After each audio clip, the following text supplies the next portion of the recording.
Evening. Thank you for coming to our first Writing to Publish class of the fall. This is the first of 4 classes for free that the library is offering. So I'm very happy that you're here. On your tables, you'll see the other classes that you can sign up for. So if you're interested, please register for those. We have a lot of great award-winning authors and speakers coming in to talk about the craft of writing.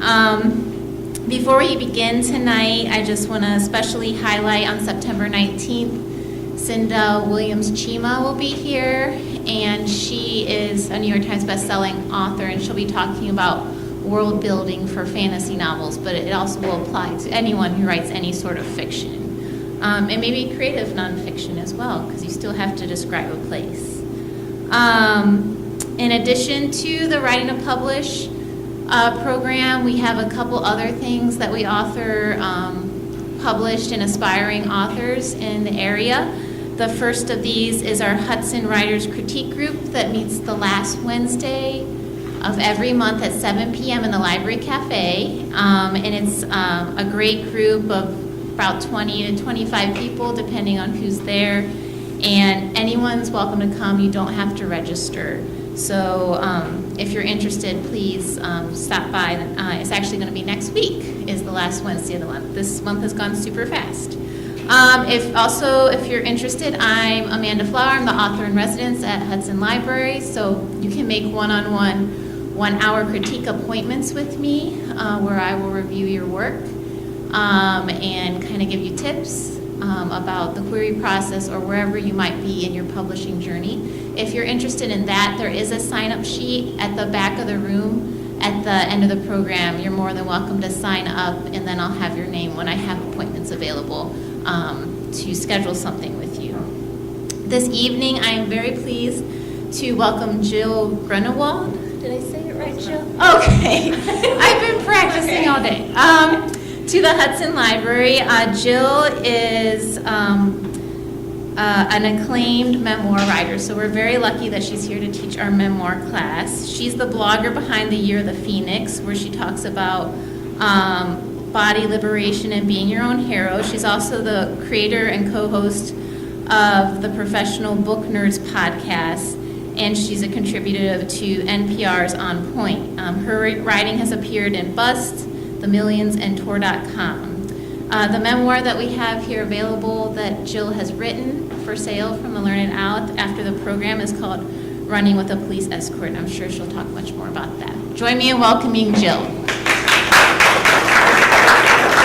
Thank you, Amanda. Hi, everybody. We have a big group. I'm very excited. I also have to stand like super close. I'm afraid to the microphone. Okay, so I'm Jill, and we are going to be talking about memoir writing in tonight's program. So in the presentation this evening, I'm going to tell you a little bit more about me. We're going to talk about what makes a memoir a memoir.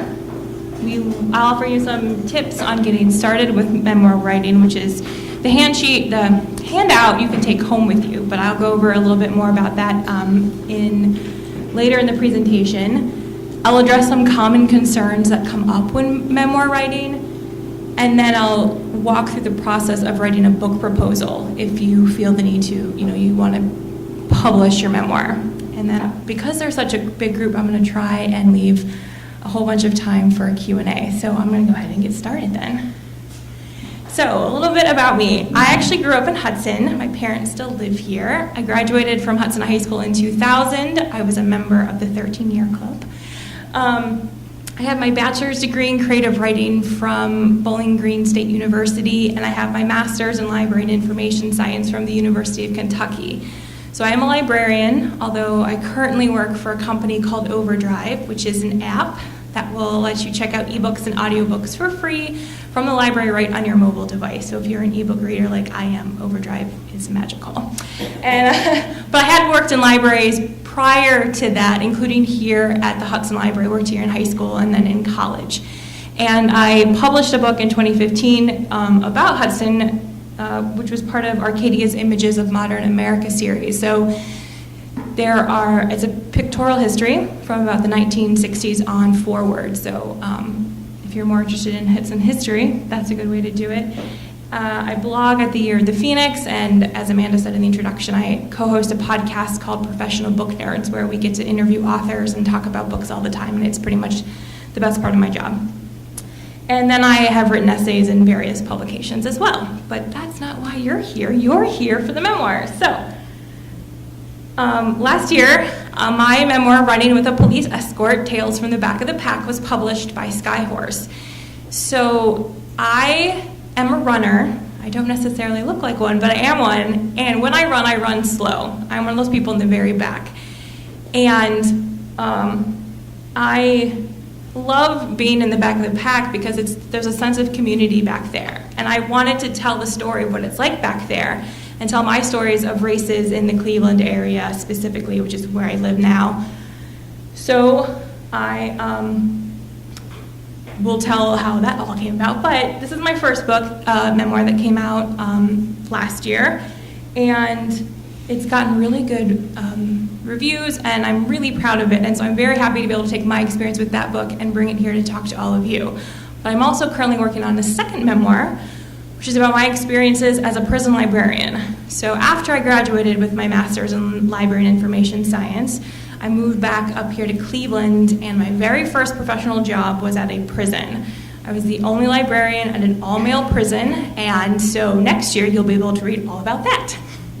So I don't have a cover yet for that one. I was hoping I would right before this presentation, but they don't have it yet. So I just found a black and white photo of a prison, which looks kind of cool. All right. I actually got into memoir writing through my blog, which is sort of an untraditional way of doing it. But I have been blogging on various platforms probably since college. So I was very used to writing about my life in that way of sort of telling my stories and sharing my stories with an audience in the written form. And that's sort of where the idea for the book came, because I would write a lot about what it was like being in the back of the pack and sharing those stories in this particular area. And I had a lot of people tell me, you should write a book about this. Like, this should be a book. People would read this who maybe aren't going to necessarily find your blog.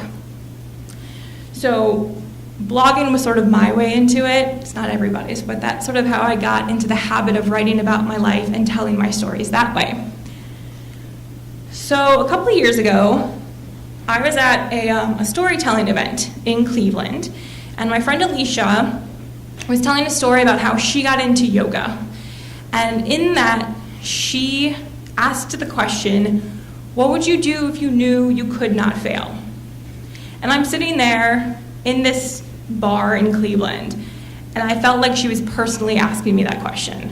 What would I do if I knew I could not fail? And what I would do would be to write my memoir about being a slow runner in the back of the pack. And I took that as a personal challenge, this question. And so within a week or two, I was sending query letters to agents and publishers pitching this idea about a memoir about being a slow runner. Because the thing about nonfiction, which is different than fiction, is you don't actually have to have the book written yet in order to sell it to a publisher. You just have to have the idea and to be able to describe the idea well. And I had a few nibbles on those query letters and those pitches, and then my publisher, Skyhorse, came back and said, we love this idea, but we need you to write a book proposal. And I'll go into more detail about what that is at the end. But that's basically where I explain, this is the idea for the book, this is what it would look like. I sent that in, and they said, this is perfect, we want you to write the book. And that's how I got my contract. And so for any kind of writing, and even just life in general, this is a really good question to ask yourself every once in a while. But I think in particular with writing, because writing can be kind of scary, because you don't know what's going to happen with it. You don't know if you're going to be any good at it. But what would you do if you knew you could not fail? What would you write if you knew you could not fail and you're not going to fail? That's what you should be writing, are those things. So that's a little bit about me and how I got my first book. But next we're going to talk a little bit about what actually is a memoir and what makes a memoir specifically. Specifically in regards to what it is not, which is it is not an autobiography. Memoir and autobiographies are different for several reasons. Memoirs usually are a very narrow focus on a particular time of your life. So in my instance, it was those years running. It was, those years I was working at the prison. Autobiographies tend to span the entire chronological order of your life. Memoirs are, of course, written from memory. Autobiographies are written from facts. We still have to have facts in our memoirs, but we're not quite tied to facts the same way because we're relying on our memory and the memories of others in some cases as well. Memoirs are usually written in a less formal tone of voice. They can get a little experimental in terms of how you write the story, how you tell the story. They don't have to be chronological. Autobiographies are chronological. This is where you start, this is where you end. Memoirs, you can put it really in any kind of order you want. Memoirs focus on feelings. Autobiographies, again, are usually focused on facts. The timeline is fluid. You're also afforded a little bit of creative license in terms of when you write memoirs. It is a form of creative nonfiction. It's creative writing. Memoirs are creative writing versus autobiographies, which again, a little more reporting, journalistic in that regard. So this is what memoirs are, and this is what they aren't. Does that make sense to everybody? Okay. Now, I may have just told you that you're not quite tied to facts the same way with memoirs you are to autobiographies. That doesn't mean you get to lie when you write them, like James Frey. Don't be James Frey. Don't lie. If you can't remember, that's okay. I will address that in a little bit about ways to sort of help you remember. But whatever you do, don't lie. He just made up things about whatever he wanted. Verifiable facts. He made up verifiable facts, which is how he was found out.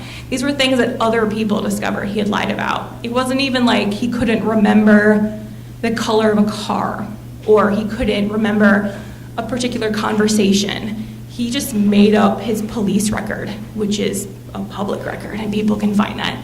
So don't lie.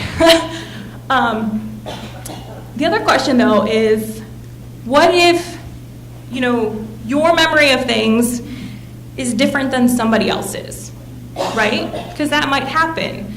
Memory is very flexible. It's not permanent. That's what makes it sometimes a challenge to write memoir, because what if you can't remember? Or what if somebody has a different memory of events than you do?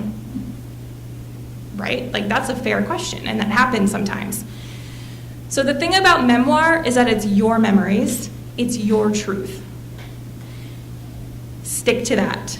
Even if other people may disagree with you, and they might, it is still your memories and your truth. That is the story you are trying to tell, your truth. That said, sometimes people will disagree with you. So who is familiar with Orange is the New Black, either the TV show or the book? Okay.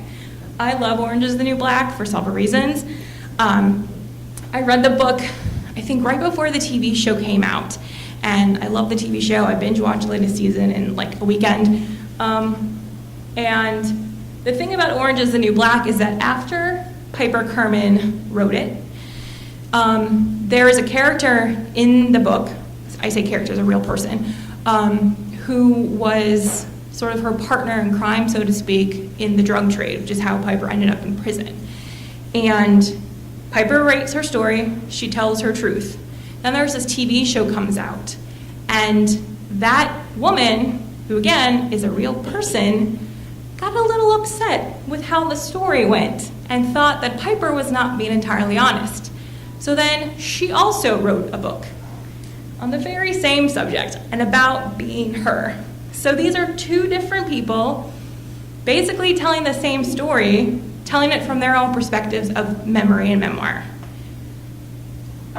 That's how memory works sometimes. Sometimes people are going to have different memories than you, and maybe they'll write a book too. You never know.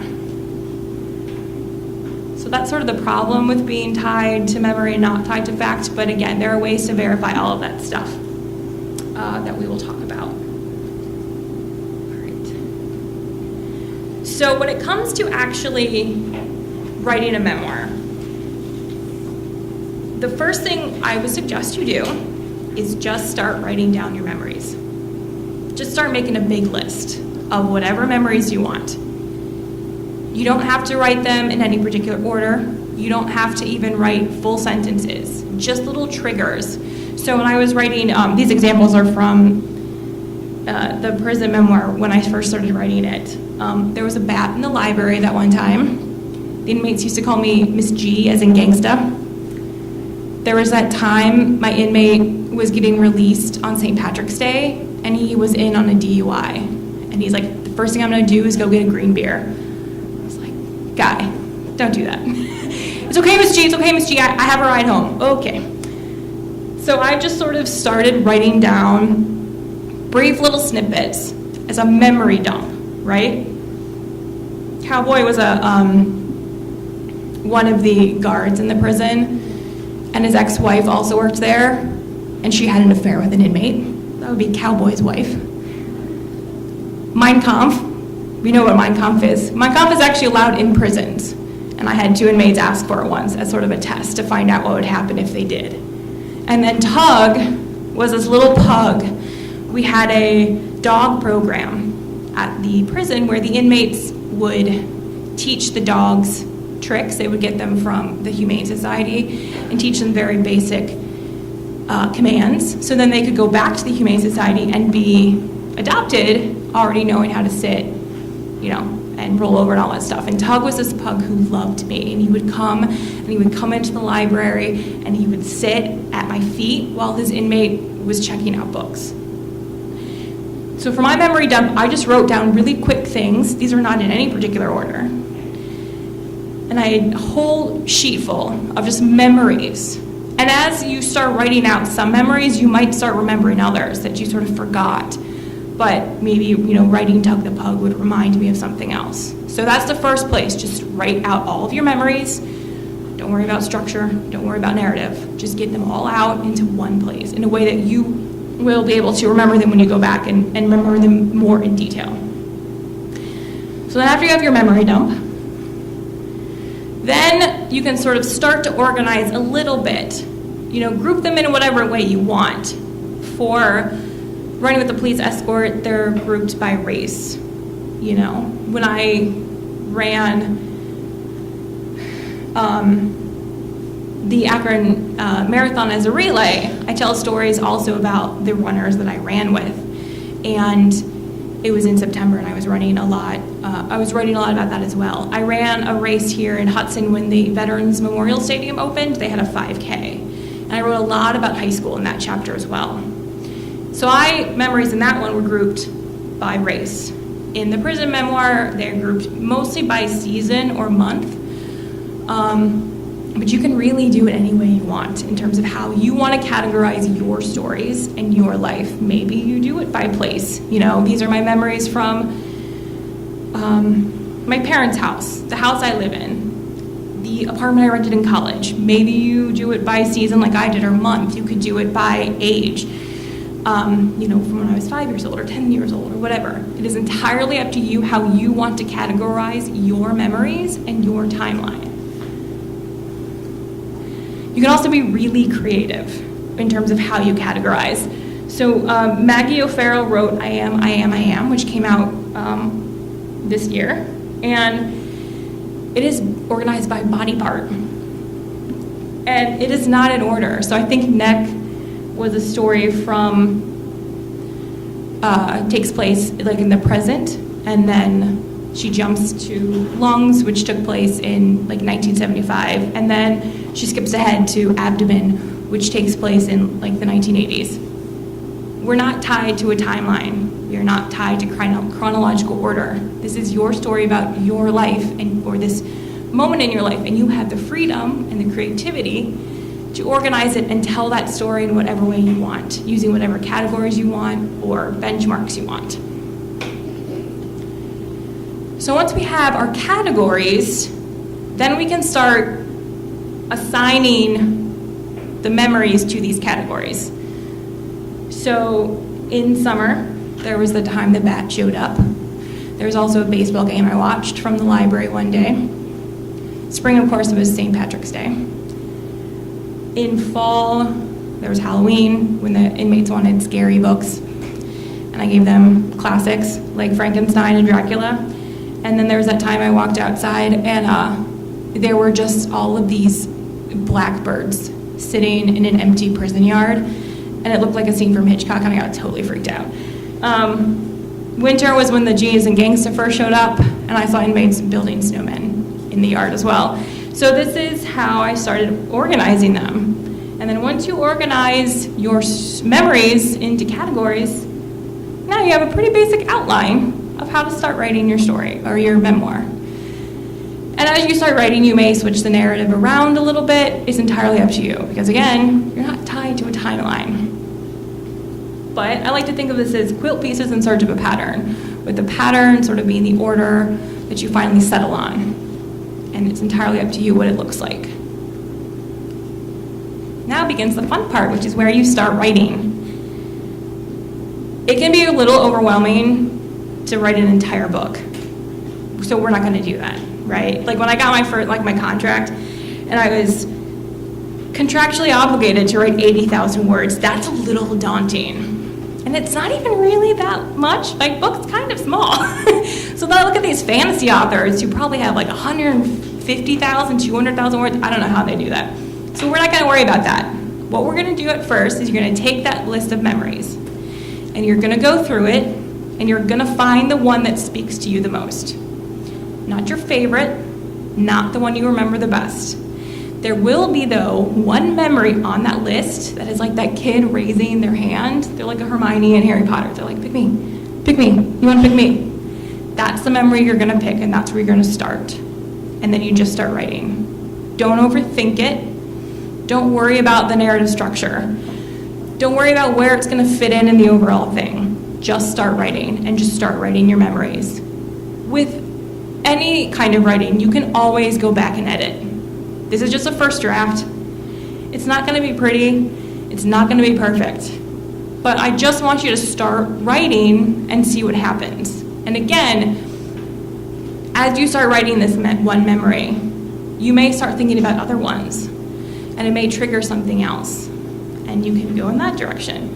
I will take questions at the end, thank you.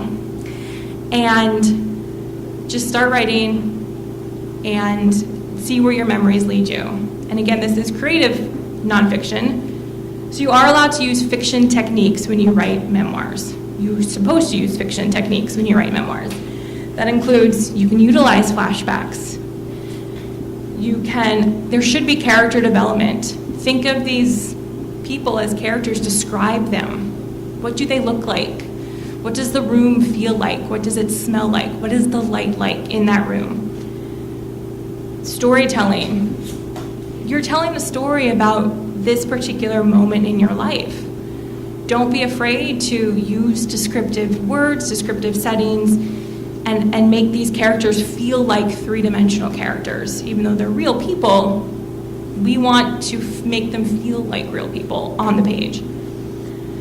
There's a narrative arc, and as you start to organize the categories and start to see what that looks like, there will be a narrative arc that starts to form, like any kind of fictional story. There'll be,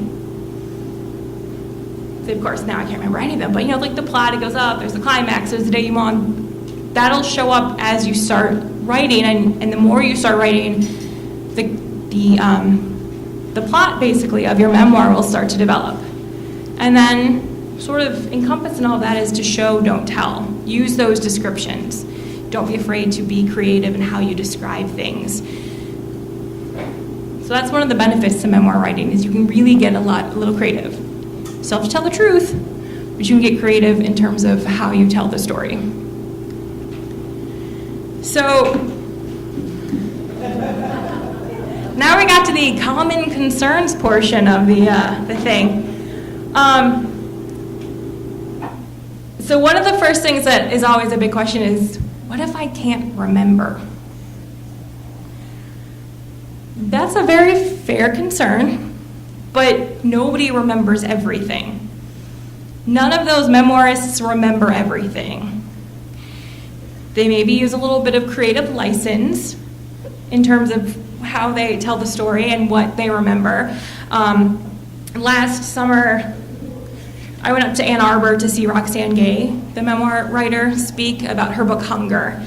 And at the end of the event, she had a Q&A, and I got up and I said, when I wrote my first memoir, I had my blog to pull from. Because when I wrote those blog entries about the races, it was all very fresh. I could remember everything. So when I was writing this book, it was all right there. My past self had helped me out. Not quite so much with the prison one. And I said, there's this other one I really want to write, but I can't remember everything and I don't know what to do. And Roxane said, she actually quoted Dinty Moore, who was another memoir writer, and she said that Dinty said that it doesn't matter if the curtain is red or blue, what matters is that the curtain was there. If you can't remember, that's where you can pull from some of that creative writing element. What you can also, though, do is talk to other people who are there.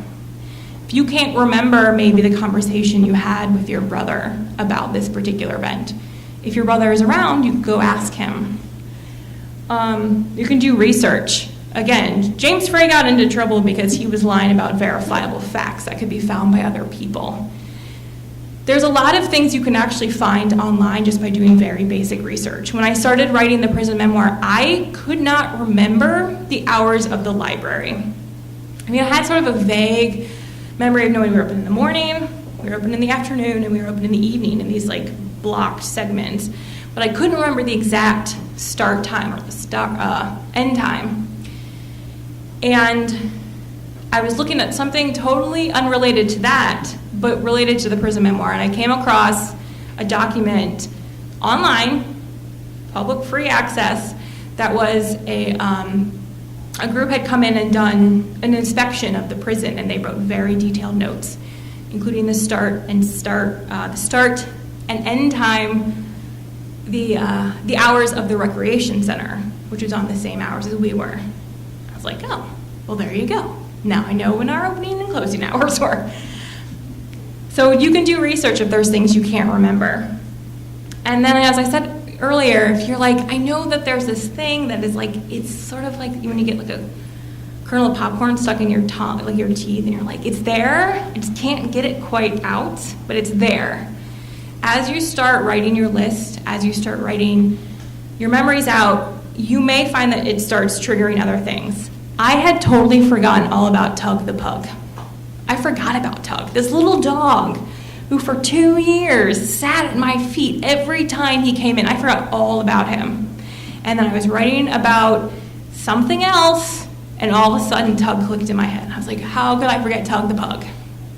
So that's sometimes how memory works. It sometimes, needs a little bit of greasing.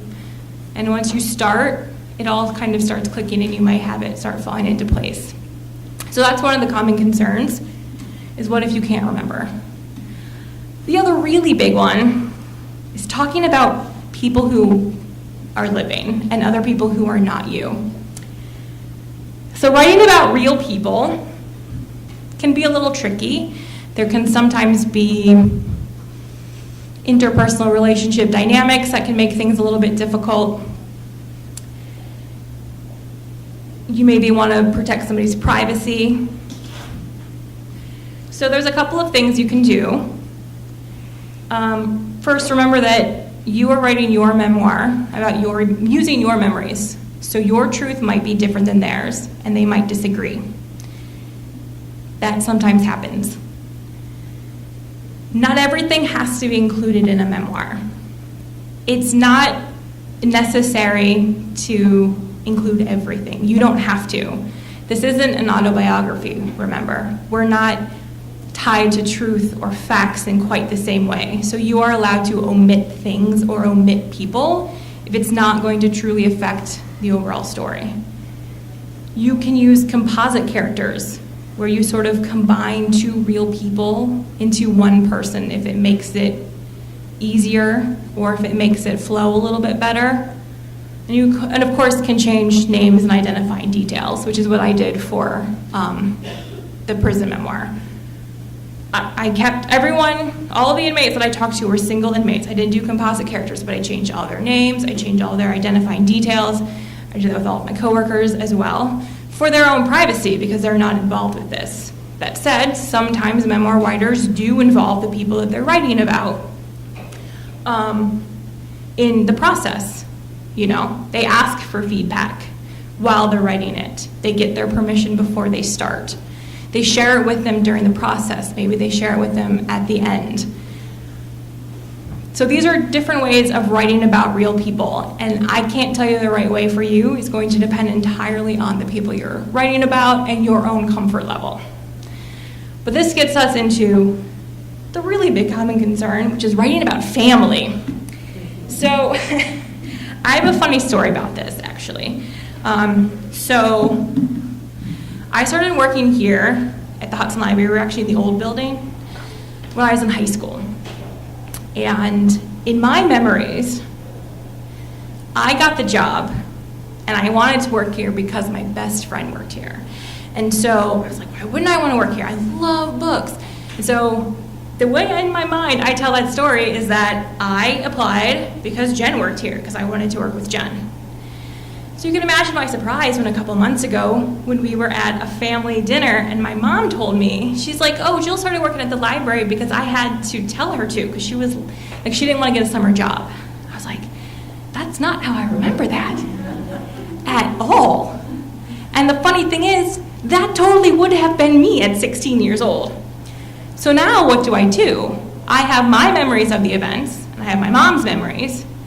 One of us is clearly wrong. And I don't want to say my mom's a liar, because she's not, because again, that totally sounds just like something I would do, or I would have to be nagged to keep applying. So when I approach this section in the book where I talk about how I get into libraries, which memory do I pick? Do I pick my memory, knowing that my mom's going to disagree with me? Do I go with my mom's memory, even though it feels inauthentic to me, because that's not how I remember it? So I use both, and I pretty much tell it exactly as I just told it to you. In my memories, this is how I remember getting the job. But then my mom says this. Both of these seem like they could be fairly reasonable, and I really don't know which one is the truth. But that's how memories work, and that's how memoirs, they allow you to take that option if you need to. So again, writing about family can be tricky, and you can apply any of the things that we had previously talked about with writing about real people in general. Family relationships sometimes makes them a little bit trickier depending on your family dynamics. But that's a big common concern that people have when writing memoirs, is writing about real people and writing about families in particular. So just remember, this is your memories, and if someone disagrees with you, there are ways to get around that. You can tell both memories if it serves the purpose of the story or if you want to. And so this was a quote that sort of ties into that. So Frank Conroy had written a memoir called Stop Time, and when he asked his mom for her feedback, she said it felt like, she's like, that's your version of events, which pretty much sums up what memoirs are. They're our version of events, even if other people have different versions. All right, so as I said in the beginning, nonfiction in general, you don't actually have to write the entire book first before you decide to try and publish it. You can, but you don't have to. So when it comes to nonfiction, if you're going to query, you can either query agents, or there are publishers who will take unsolicited manuscripts or unsolicited queries. But what you need to do is have a book proposal. And the book proposal is made up of 7 parts. So I count this in real time to make sure that's right. Okay, 7 parts to success of the book proposal. So the first is the synopsis. This is where you, about a page, maybe 2, where you tell the story of what's in your memoir, or what you expect it will be about. The outline is pretty much what we did earlier, where we wrote out the order or the categories. You might, for the book proposal, you'd sort of have a more firm idea of what that outline looks like in terms of the order of things, but that's what the outline is. It's just sort of a general brief. This is what the order of events are in the book. Market analysis is you telling the publisher or the agent, these are similar books out there on the market that are like mine. This sometimes, I think, makes writers nervous because they think, well, if there's already a book out there like this, no one's going to want to read mine. That's actually not how book publishing works. In fact, if you can find books like that already out there, that shows that there are people who want to read them. And yours is just another addition to that group. So you can go and find similar books. What you have to do, though, is what makes yours different from the other ones. So for the Prison Librarian Memoir, I did have Orange is the New Black on there because it's set in prison, but I'm writing from the perspective of someone who worked at the prison, not somebody who was incarcerated. There's one out there written by a man who had worked as a cook in a prison, so that's an employee, but I'm writing from the perspective of a librarian, so that's what makes mine different. So market analysis is just identifying similar titles and then telling the publisher what makes yours different. What is it about yours that is going to make them want to pick yours? Table of contents, pretty obvious what that is. And none of this is set in stone. You turning in the book proposal is just a proposal. You have to have all these things sort of formulated in your mind and write them out, but you can change it as you start writing. So if you start writing and you're like, oh, well, this chapter should be moved here or this should be moved here, that's totally okay. This just gives them a general idea of what the book is going to look like. Chapter outline just goes chapter by chapter and kind of gives a little paragraph description of what each is going to be included in each chapter. You do need a sample chapter because they will want to see your writing style and how you tell the story and what your voice and tone is. So you will need at least one chapter that you've written and then an about the author page, which is pretty self-explanatory.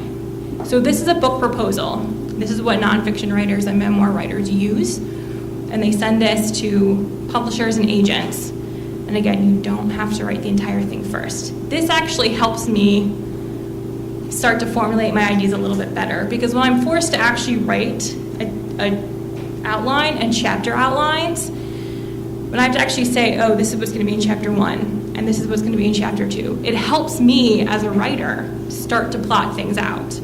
So if you're struggling, if you kind of get to that point where you're not really sure what you have, and you don't know yet what the narrative arc and the plot is going to be or what it's going to look like, you could start writing an outline in a more formal way of, moving parts around. Personally, that's what I find helps me. So then you send it off, and hopefully you'll get a response and someone will want to publish your memoir. So that is what I have